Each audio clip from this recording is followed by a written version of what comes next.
Okay, we're getting into the home stretch here on the Emotional Anarchy video series. One more chapter to go after this one. Chapter 7, Sensory Integration. I've referenced sensory integration in almost every chapter, so I figured I should give this its own chapter. It's very hard to get an accurate diagnosis for sensory processing disorder. However, sensory processing issues still underlie a lot of symptoms like anxiety, executive dysfunction, mood regulation, poor sleep, and more. As I said in the beginning, diagnosis is a privilege. This guide is intended to reference symptoms. You'll recognize symptoms you experience whether or not a doctor has told you why you have those symptoms.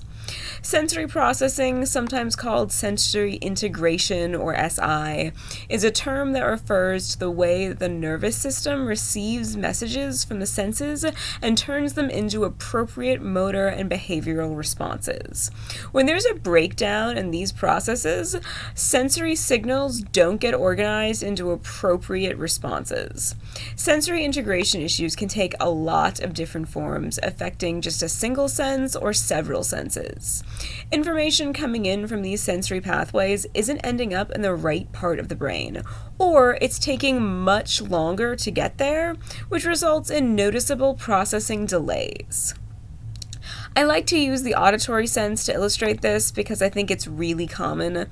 Kids or adults with auditory sensory issues get flagged for attentional issues a lot because it seems like they're never paying attention.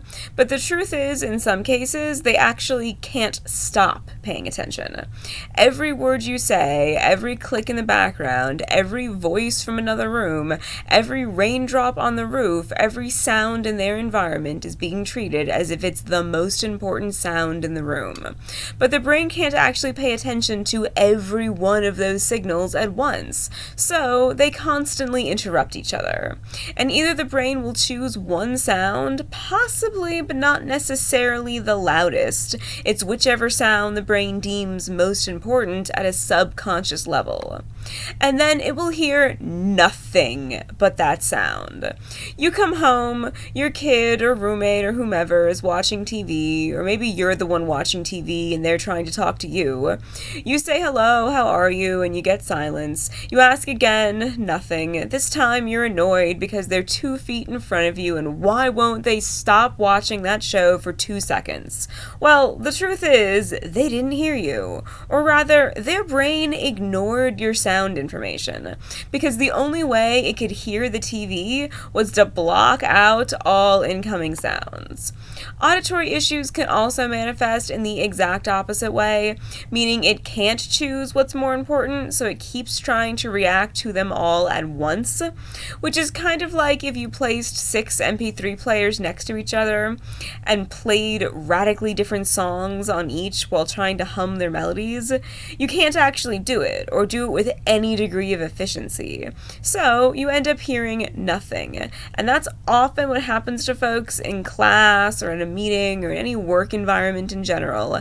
Every quiet background noise is interrupting the stream of information coming from the teacher, presenter, book you're trying to read, etc. This can also look like test-taking anxiety, where you study for the test, meeting, presentation, etc., feel really good about it beforehand, but then you go in and totally blank. Later, after you've gone home in shame, all the information pops back into your head, almost as if to mock you. What's happening there is your brain hyper-prioritizes sound information, and memory recall is a complicated neurological process. It can't process every sound in the room while it's trying to retrieve memories. So it's kind of like you're at the batting cage, and that big machine is lobbing balls at your head that you have to bat away, but that's happening while you're trying to recall formulas or explain presentation slides, etc. You can't. The ball getting hit is too high of a priority. and coming with too much regularity. The ball, which is my clunky metaphor for background noise, effectively forces your brain to shut down memory retrieval. Until you leave the environment to somewhere you have more control over the sound information, then your brain unpauses the memory retrieval process you started earlier, and suddenly all the answers are back in your brain. Auditory processing issues can also produce emotional symptoms. You may find yourself quick to irritation or rage when in a noisy environment. And a caveat here on noisy, this is from the perspective of your hyper-tuned auditory system. So noisy might mean an empty room with humming lights, a whirring computer, and someone listening to TV faintly from the next room. My favorite band-aid for this kind of auditory processing issue are noise-canceling headphones, especially for tests or working silently. By forcibly tuning out the background noises, it's like erecting a big wall between you and the baseballs. Your brain doesn't have to worry about catching them, so it can prioritize focus or memory retrieval. I want to talk a little bit about two of the lesser-known senses. We act like there's only 5 senses, but we actually have around over 20 distinct sensory systems. I've mentioned these in previous chapters, and maybe it would have made sense to explain them more fully before I started referencing them, but that's not what happened, and this is where we are now. Proprioception, the sense of the relative position of neighboring parts of the body and strength of effort being exerted in movement. This sense is very important as it lets us know exactly where our body parts are positioned in space and how to plan our movements. Examples of our proprioception in practice include being able to clap our hands together with our eyes closed, write with a pencil and apply the correct pressure, navigate through a narrow space. Folks who struggle with proprioceptive regulation may appear clumsy. They may run into walls, clip their shoulder on doorways. They may consistently open or shut doors with too much or too little force, tear holes in their paper by accident when erasing. They may be particularly drawn to or averse from tight hugs and deep tissue massages.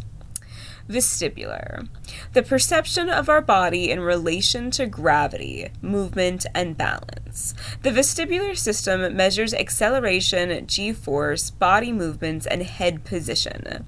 Examples of the vestibular system in practice include knowing that you were moving when you were in an elevator, knowing whether you were lying down or sitting up, and being able to walk along a balance beam.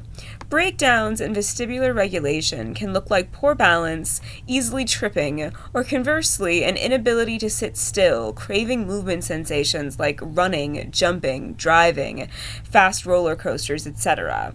In severe cases, vestibular dysregulation manifests as vertigo, dizziness, and blurred vision. You can experience integration issues in any of your sensory systems or in a combination of systems, and so the symptoms produced from sensory issues have an immensely wide range. Here are a few coping strategies for some of the more common sensory issues. Auditory, noise-canceling headphones, regular headphones with a preferred noise source like music, podcast, white noise, etc. Tactile, latex gloves to avoid direct sensation, especially if you're specifically tactilely avoidant. A fidget cube, sensory sand, also called kinetic sand. Visual sunglasses, working in low lights. Visual stim videos, there are many on YouTube. Proprioceptive fidget spinner, bubble wrap, weighted vest, jumping. Vestibular, swinging, rocking, jumping, laying with your head inverted. Jumping is listed twice because you're getting both kinds of input, vestibular and proprioceptive. Bonus sensory tidbit. You know that thing where you're lost and you have to turn your music down so you can see the street signs better?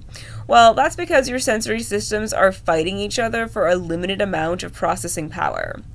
Your brain can't be fully effective at both, so you control the lesser priority sensory system by removing the added input. In this case, turning down your music, so the priority system has less interference from processing the necessary signals. In this case, reading the street signs. So while it might seem comically counterintuitive to minimize sound in order to see or read better, it's actually a perfectly normal response for a lot of brains to make.